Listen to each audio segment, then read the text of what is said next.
mungkin karena keadaan dari kecil itu yang menjadikan Sabrina yang memang aku cengeng tapi ya udah ditangisin tapi diselesaikan tapi ya dicari solusinya.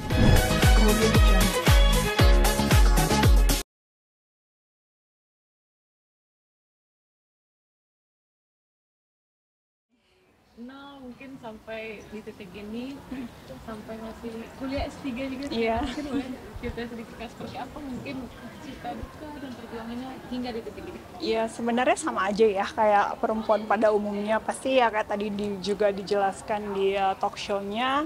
Kita tuh perempuan kan udah banyak stigma-stigma yang di luar yang ada, bahkan dari sejak kita kecil. Tadi setuju banget sih aku, salah satunya pasti ditanya kayak, ya perempuan ya anaknya, bahkan mungkin dulu kayaknya aku ingat aku papaku expecting aku anak cowok deh. Tapi kalau ngomongin soal struggle dalam hidup ya, tadi semua orang punya struggle yang masing-masing. Aku pun mungkin terlihat di sosial media terlihat happy, terlihat bahagia-bahagia aja, tapi pasti punya masalah ataupun apa ya, sesuatu hal yang sebenarnya aku pun masih struggle dengan hal tersebut. Tapi kayak yang aku jelasin tadi, gimana aku belajar, aku dengar salah satu omongan dari Bante waktu itu, ketika kita ada masalah, itu sebenarnya kita tuh nggak harus selalu menyelesaikan masalah tersebut kok. Dalam artian kan kita biasanya, aduh gimana caranya harus kelar. Ini biasanya kalau ada masalah kita stres, kita pikirin terus-menerus. Tapi ternyata dengan kita mencoba menerima dan kita live with that, ternyata itu part ataupun proses dari solving the problem. Jadi kalau dari aku, dan itu udah ternyata tanpa sadar aku udah jalanin hal tersebut, mencoba untuk menerima semua keadaan yang teman-teman juga tahulah pasti backgroundnya aku seperti apa, juga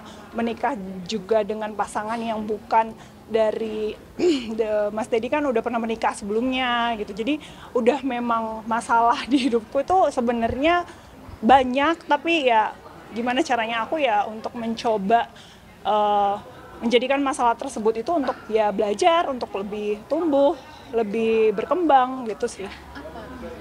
Hah? Apa rahasianya bisa Rahasianya kayak nangis minta tips gimana iya, bisa tetap rahasianya sebenarnya kayak aku bilang tadi gitu, mungkin agak sedikit kontroversial ya. Kalau orang kan sekarang kita bilang ya namanya orang kan kekuatannya beda-beda, pain tolerance-nya beda-beda. Aku bersyukur menjadi orang yang lumayan high, pain tolerance-ku tuh cukup tinggi. Jadi maksudnya dalam artian bukannya aku nggak pernah merasa sedih ataupun kecewa, sering. Cuman maksudnya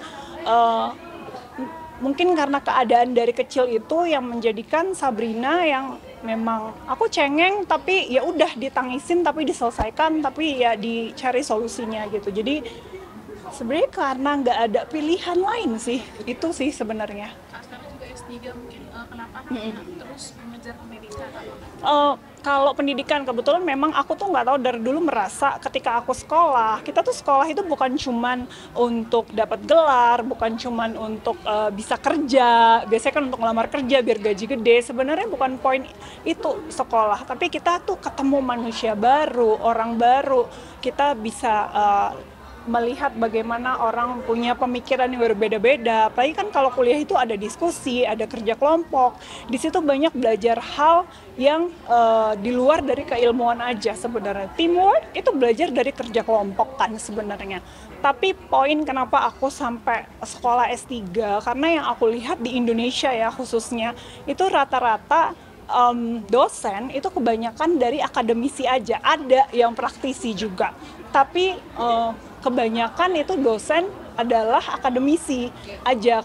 Nah, jadi aku rasa kayak sebagai orang yang terjun di industri sosial media digital ini, bisnisnya di digital, aku merasa kayak punya apa ya, bukan beban sih, tapi lebih punya ngerasa ada hal yang aku share yang mungkin dosen-dosen yang pastinya dari segi teori mereka tuh udah mumpuni sekali, tapi untuk praktek lapangan yang baru, media baru ini kan mereka masih bukan nggak tahu ya, tapi nggak terjun langsung gitu. Jadi aku pengen share. Nah that's why, apalagi kan kalau sekarang kan kalau nggak salah untuk perguruan tinggi negeri itu syarat menjadi dosen itu harus S3 kan untuk yang terbaru, kecuali dia PNS. Jadi memang kalau ditanya kenapa ambil S3, ya pengen jadi dosen sebenarnya.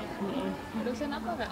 Kan Pastinya dosen yang sesuai sama majornya aku, jadi dosen ilmu komunikasi. Karena sebenarnya aku udah beberapa kali juga jadi untuk kuliah umum gitu, tapi ya kalau kuliah umum itu kan one time ya. Jadi tapi aku pengen ya itu sih, maksudnya dunia digital ini sekarang kan udah kompleks banget. Jadi kenapa nggak ya memang content creator yang memang tahu lapangannya seperti apa, aku bisa ngajarin ke anak-anak ataupun ke mahasiswa-mahasiswa yang mereka mungkin nggak ada di textbook gitu, itu semua kayak algoritma, terus ya cara ngomong, komunikasi itu kan udah berubah semua. Jadi kadang banyak ya makanya ada keterbaruan teori dan segala macam.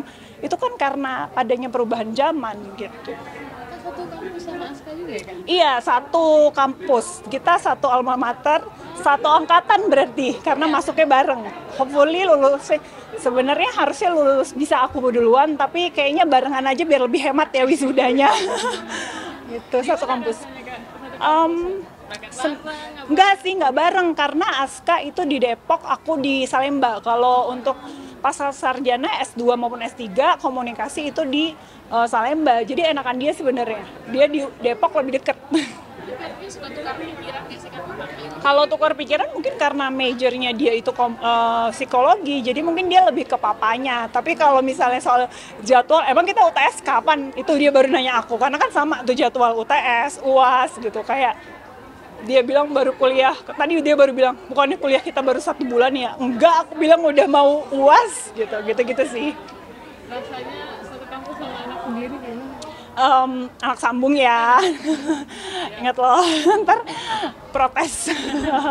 Jadi gimana apa rasanya? Sebenarnya bangga sih, pasti senang banget. Maksudnya our family is modern family kan. Kalau orang mungkin yang nggak terbiasa melihat keluarga kita pasti agak gimana gitu kan. Tapi aku senang, aku bangga juga, maksudnya punya keluarga yang seperti sekarang, baik itu Aska ataupun Nada. Kayak isn't it family yang harusnya supposed to be itu kayak gitu kan. Family itu gak bond by blood, tapi bond by love. Jadi kayak justru keluarga kita, Corbuzier family itu sekarang nunjukin bahwa family itu nggak harus sedarah. Jadi kayak makanya tadi aku sempat bilang ya sebenarnya itu struggle nggak buat aku sebagai perempuan yang tadinya single, yang anak gadis ibaratnya bisa tiba-tiba jadi punya ibu yang anaknya udah gede-gede. Tapi kalau ngelihat point of view yang lain yang aku rasain sekarang malah jadi ya family maksudnya ya kalau kita saudara itu family, tapi the real definition of family kan itu nggak harus by blood, itu sih. Terima kasih ya Mbak. Iya, makasih ya semuanya. Apa? Mas Denny. Kenapa tuh? Jabatannya. Kenapa? Bukan, jabatannya Mas Denny. Kalau itu jangan tanya sama aku Mbak ya. Makasih. Makasih ya. Ya.